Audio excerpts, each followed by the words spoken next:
I thought my wife was texting her friends about our marriage, until I saw the name of the group chat, Operation Husband Training. That was the moment everything changed. Hey folks, welcome back. I really appreciate you being here.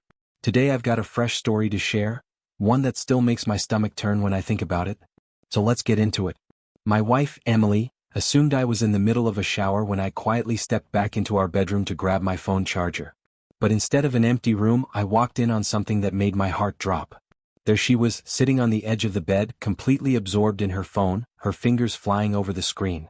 She had that sneaky little grin she always wears when she's chatting with her close friends about something juicy. I could still hear the bathroom faucet running behind me, so she had no clue I was just a few feet away watching her. That's when I noticed it, the name of the group chat sitting right there at the top of her screen, Operation Husband Training. I felt my chest tighten instantly. I didn't want to believe what I was seeing, but I couldn't look away. My eyes scanned the screen as messages kept popping up, one after another, like a slap in the face. It wasn't just harmless chatter. These women, who she called her closest friends, had been conspiring together for weeks, maybe longer. It was like they were conducting some bizarre social experiment, and I was the unsuspecting lab rat. Emily's friend Lauren had just sent a message that read, "No affection until he starts behaving. Guys are easy to program, they respond best to discipline and rewards. Just like dogs." Then another one, Rachel, jumped in, "Exactly. You need to condition him the right way. Don't give in. Make him earn every ounce of your attention." And then came the worst part. Emily replied, "It's working so far. He's doing way more around the house. I told him there'd be no affection until he showed me more respect. He's been much more obedient lately." I just stood there frozen. I kept scrolling, reading what felt like months of calculated manipulation. They didn't just talk about withholding physical affection. They were coaching her on how to control nearly every part of my life. Chores, money, even how often I saw my friends. It was like our marriage had become some twisted game to them. But the hardest part wasn't just their tactics. It was how they talked about me like I wasn't even a person. Like I didn't matter. Stephanie wrote, "Men need to be knocked off their pedestals. Your husband thinks he's in charge? Time to remind him who really calls the shots." Then Amanda chimed in with something that still haunts me. "Once you break him down completely, he'll be begging for the tiniest bit of attention. That's when you'll know you've won." And my wife, my partner, just typed back like she was proud of it all. "I can't believe how well this is working," she had typed, almost like she was amazed at her own manipulation. "He used to push back on my spending and question my choices, but now? He just nods along and agrees with whatever I say. The no affection rule is driving him nuts. It's actually making him try harder just to keep me happy." Reading that made my stomach churn. The excitement in her words, the celebration in their responses, it was like they were keeping score in some cruel game. Every small victory they chalked up felt like another stab in my back. They weren't just encouraging manipulation, they were swapping detailed tactics like it was a war strategy. Stuff like silent treatments, guilt-laced conversations, calculated emotional distance. At one point, Lauren even wrote, "Make him sleep on the couch for a week. Say it's because he hasn't earned the right to sleep in your bed." And Emily? She wasn't just going along with their suggestions. She was thriving in it. This wasn't a case of someone being pulled into bad advice by bad friends. She was actively bragging about how well she was putting it all into motion. "He brought me flowers yesterday," she said, "and apologized for something he didn't even do. I think he's finally starting to get it." It was like watching someone I thought I knew turn into a stranger right before my eyes. But it wasn't just about controlling me in the marriage. The deeper I read, the more sinister it got. Rachel wrote something that chilled me to my core. "Once you've set the stage that he's controlling and unreasonable, you'll have everything you need if it comes to divorce. You'll look like the devoted wife who tried everything before walking away." My hands were trembling at that point. I could barely hold my phone steady. This wasn't just emotional manipulation anymore. It was a calculated plan to destroy my life and reputation. They were building a false narrative step by step, creating a version of me that didn't exist. And they were documenting it all. Then I saw the most recent message she typed. "He's starting to catch on. Last night he asked why I've been so cold lately. I told him it's just work stress," she added. "But I think he's picking up on the pattern." Lauren quickly replied, "Don't stress. Men are clueless. Just dangle a little bit of hope every now and then pull it back. Keep him guessing. Keep him desperate. The trick is making him believe it's all his own fault." At that moment, I couldn't stand there any longer. I quietly stepped out of the room, heart pounding in my chest, and turned off the bathroom faucet like I'd never even left the shower. My thoughts were spiraling as I stood there trying to keep my breathing steady. I couldn't believe what I had just stumbled into. These women, Emily's closest friends, had been orchestrating this whole thing for months, treating our marriage like it was some twisted social experiment. To them, I was nothing more than a subject to poke and prod, a clueless husband being molded into submission. They thought they were geniuses, whispering manipulations behind my back while I went on believing we were just going through a rough patch. But they made one huge mistake: they underestimated me. While they were busy patting each other on the back for every little tactic they pulled off, they didn't realize their entire plot had just been ripped wide open. I had everything I needed. And now I had a choice to make. I could walk back into that bedroom and confront Emily right then and there, let the betrayal pour out of me in rage and heartbreak. Or I could take a breath, keep my cool, and beat them at their own game. That burning anger inside me wanted to erupt. I wanted her to see how badly she'd hurt me. But something deeper kicked in. A colder, sharper part of me started running the numbers. If they wanted a strategy war, I was more than ready. They thought they were house training me, treating me like some disobedient dog. But they were about to find out what happens when the dog bares its teeth. So I walked back into the bedroom with my charger in hand like nothing had happened. Calm. Collected. Emily glanced up and quickly minimized the screen, switching to another app like she hadn't just been scheming behind my back. She flashed me that familiar sweet smile, the same one I used to think meant love. But all I saw now was manipulation. What she didn't know was that her secret group chat had just become the very thing that would unravel her. The rules had changed, and this time I was the one calling the shots. The following morning, I decided to flip the script entirely. Emily handed me a list of chores so long it could have filled a weekend, and that was probably the point. She looked at me with that expectant little smirk, waiting for the usual sigh or pushback. Instead, I smiled and said gently, "Absolutely, sweetheart. Whatever you need." She lit up like she'd won the lottery. She truly believed she had me wrapped around her finger. But what she didn't know was that I had just moved my first piece on the chessboard, and she was still playing checkers. From that moment on, I began collecting everything. Every demand that went above and beyond, every passive-aggressive comment she tossed my way, every moment she used intimacy, or lack thereof, as a weapon. My phone became my silent witness, recording the subtle manipulation and coldness that had become the rhythm of our days. The night she asked me to reorganize the entire garage, on a Tuesday evening right after I got home from work, I nodded and got to it. But my phone was in my shirt pocket, quietly capturing every word she said. I responded with cheerful energy, pretending to be fully on board while secretly recording everything. Emily began explaining, almost rehearsed in her delivery, why it absolutely had to be done right then. "You never make time for what's important to me," she said, her voice slipping into that familiar tone of wounded martyrdom.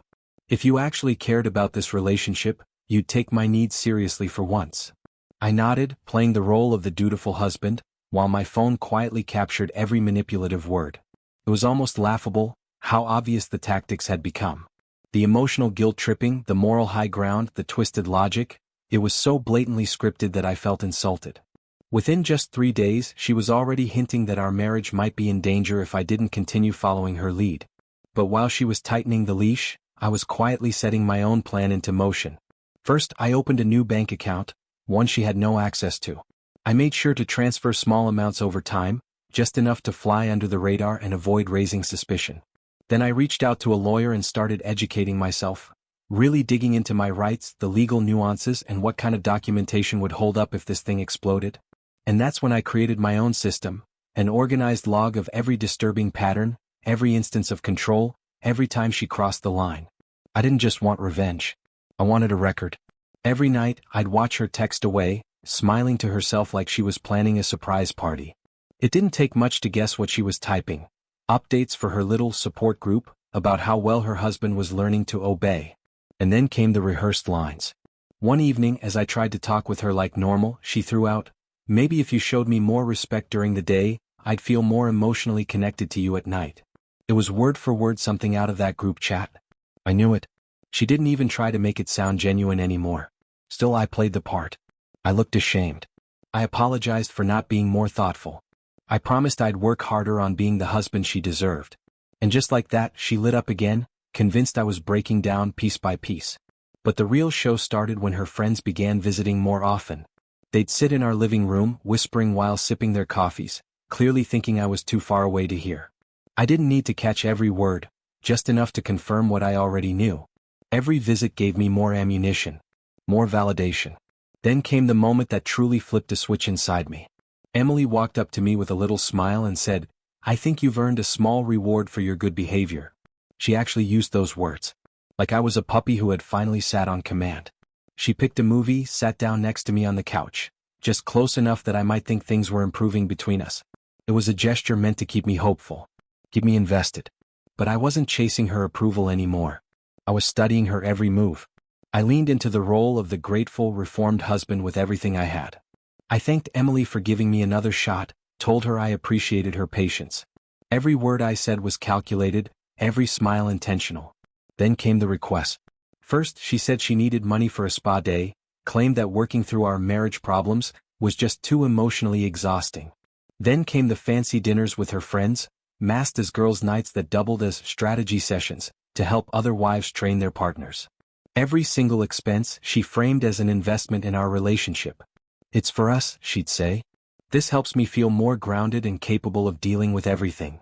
And I'd nod, eager and supportive. "Absolutely, honey. Take whatever you need." Meanwhile, I was logging every transaction, carefully noting her reasons for each one, down to the exact words she used.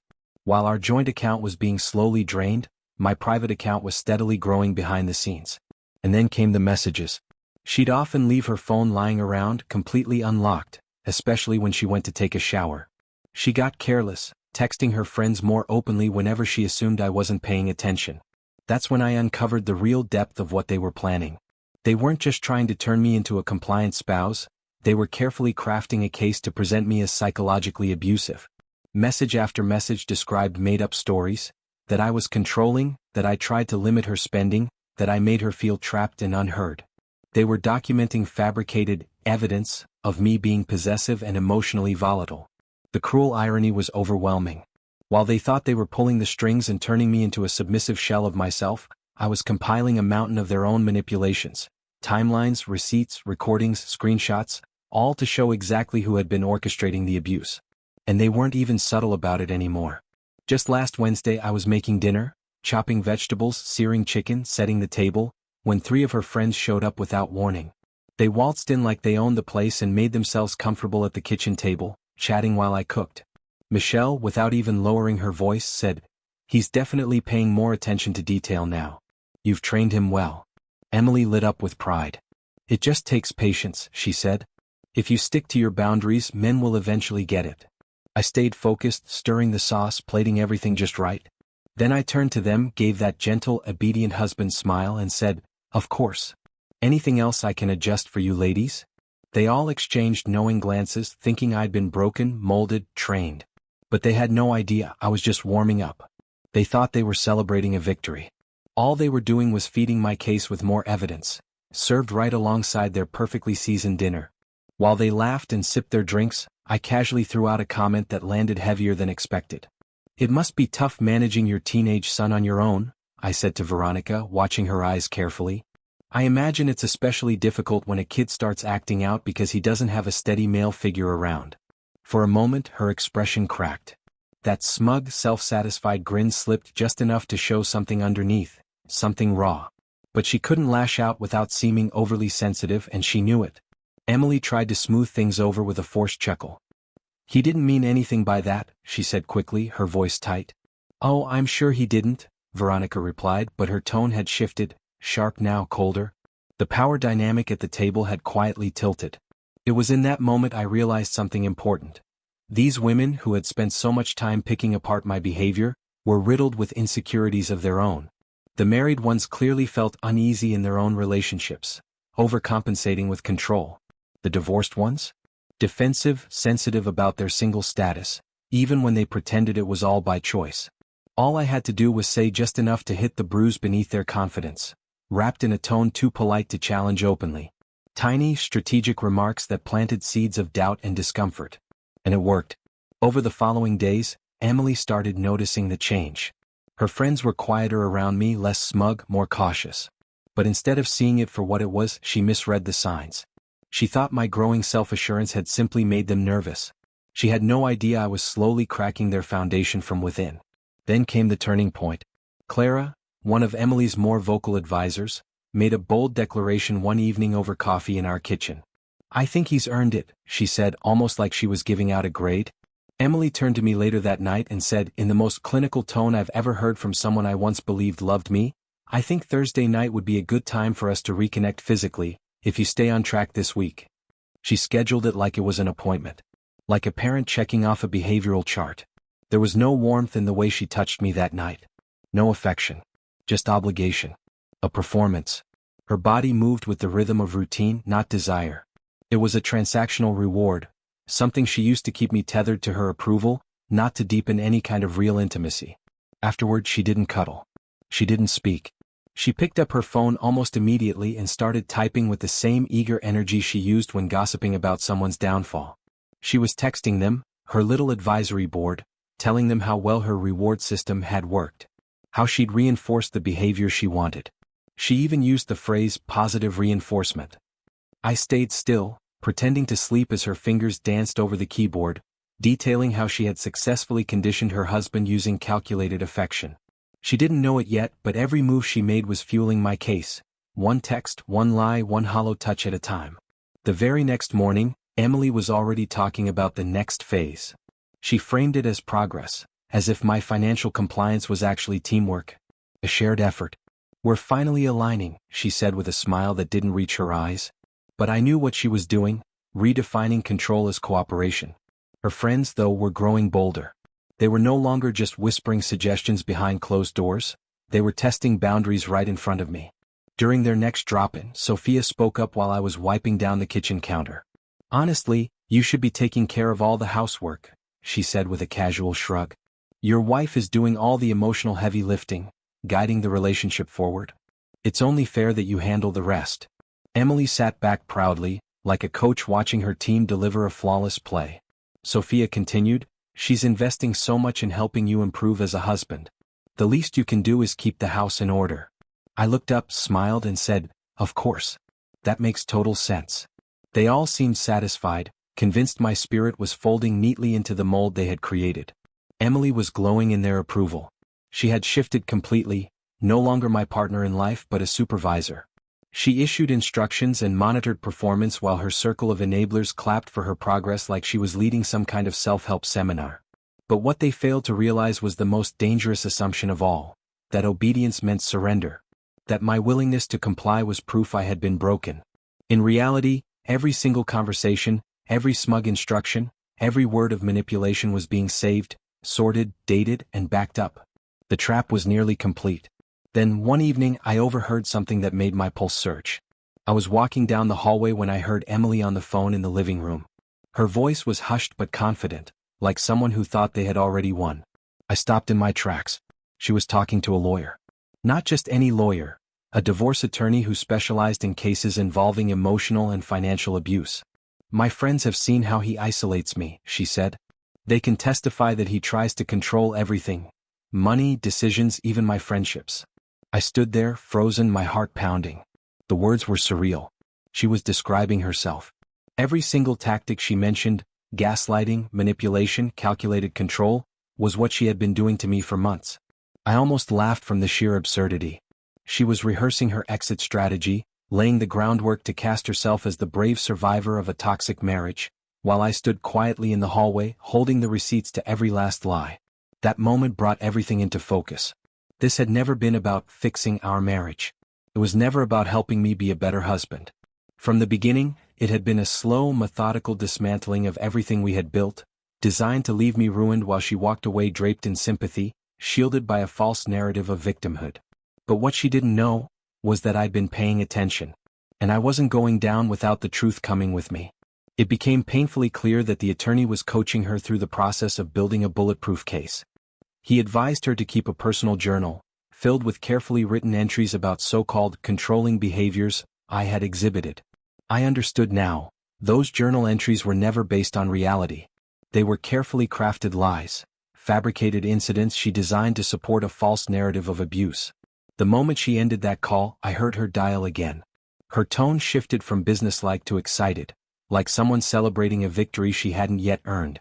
"The lawyer says we've got more than enough to show a clear pattern of psychological abuse," she said to whoever was on the other end. Every time he questioned me, pushed back on my choices, or wanted to know where I was, that's all going in. It fits perfectly. The voice on the other end, probably Clara, was just as enthusiastic. What about the money side of things? She asked eagerly. Even better, Emily replied. Now that he's being so cooperative, we can frame it as financial control shifting into financial submission under pressure. And the best part? We've documented everything. She wasn't wrong, everything had been documented. Just not in the way she thought. She went on, her voice glowing with confidence. Clara said all our friends can testify.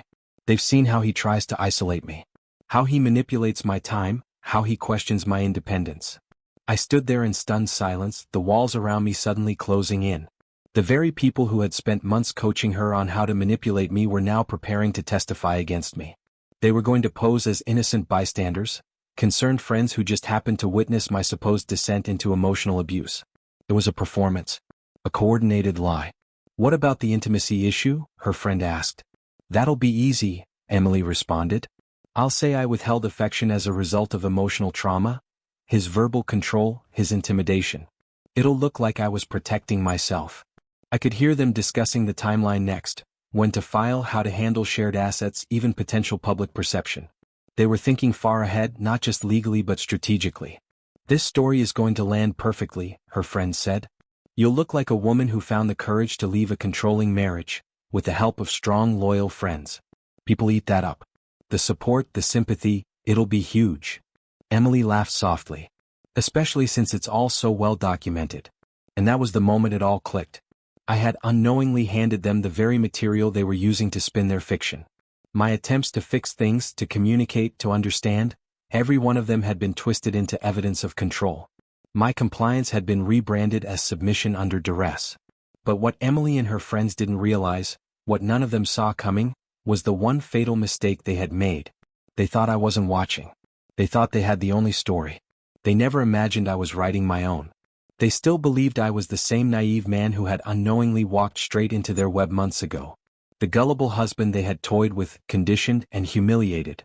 But what they didn't realize was that every whisper, every scheme, every twisted lesson plan had been collected, meticulously documented through audio recordings, screenshots, and time-stamped notes that painted a crystal-clear picture of their manipulation.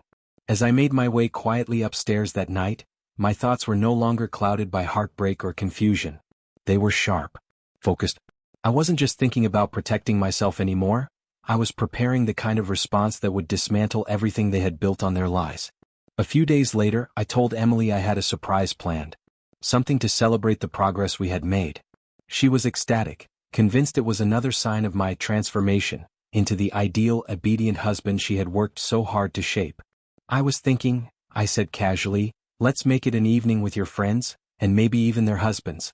We can show everyone how far we've come. Her eyes lit up with excitement. She didn't hesitate for a second. She immediately started crafting the guest list, sending out messages that called it a celebration of growth, healing, and the power of love and patience. In her mind, this was going to be the grand unveiling of her masterpiece. On the night of the gathering, I played the role flawlessly. I served wine, passed around hors d'oeuvres, and made everyone feel at home. The wives exchanged glances, those same smug, knowing looks, as they watched me move from guest to guest, completely engaged and attentive. They were so proud of how domesticated I had become. Their husbands mostly stayed quiet, unsure what to make of the dynamic but choosing not to question it. Then, just before we sat down for dinner, I stood up and gently tapped my glass. Before we dig into this wonderful meal, I said with a warm smile, I want to share something meaningful. A little presentation about growth, transformation, and the power of honest communication in marriage. Emily beamed with pride, nodding along like a proud teacher watching her student deliver his first big speech. The lights dimmed slightly as the living room TV lit up behind me. At first, the screen showed a few vague words, transformation through trust, and a soft instrumental tune played in the background. Then the audio changed. My wife's voice filled the room, her own words recorded with perfect clarity. No intimacy until he learns to obey. Gasp. Then laughter. Not from the guests but from the recordings, her friends chuckling, mocking, discussing training techniques, like they were raising puppies, not building relationships. Men are simple, another voice said. They respond to reward and punishment. The room fell dead silent. The wives stared at the screen, faces draining of color. Panic, shame, recognition. Their husbands leaned in slowly, trying to process what they were hearing. And then, one by one, realization hit. They recognized the voices of their own wives, laughing, scheming, instructing one another on how to manipulate their partners into compliance. Confusion turned to disbelief. Disbelief turned to anger. I gestured toward the screen as the next slide appeared. Screenshots of the infamous group chat, time-stamped, unedited, undeniable. This part is especially fascinating, I said, my voice calm. Notice how they openly exchanged psychological tactics. Discussions about emotional withdrawal, strategic manipulation, behavior reinforcement. Classic conditioning models repurposed for marriage. Murmurs rippled through the room. No one touched their food. Then came the recording. The one where Emily detailed her plan during the call with her attorney. Her voice echoed in the stunned silence. I'll say he's been controlling. That he tracks my spending, questions my decisions. My friends will testify. I'll look like the abused one. Click. Then another clip. Emily calmly explaining how she would twist my compliance into proof of manipulation. How my concern for her well-being would become evidence of control. How her own coldness, her distance, would be framed as self-protection from imagined abuse. When the screen faded to black, the damage had already been done. The destruction was absolute. You could see the collapse happening in real time. Husbands staring at their wives with expressions that ranged from stunned disbelief to quiet fury. These women hadn't just broken one marriage, they had shattered several. And Emily, she stood there watching her carefully constructed world implode around her. I looked directly at her. I followed their advice to the letter, I said, my voice low but steady. They said to withhold affection until I obeyed. So I obeyed. I followed every instruction, including the one where I make sure you stay single, permanently. The dinner party ended not with dessert, but with 3 marriages in ruins and a tangled conspiracy laid bare in front of its creators. Her friends scattered like ashes in a strong wind, each returning home to confront the wreckage of their own design.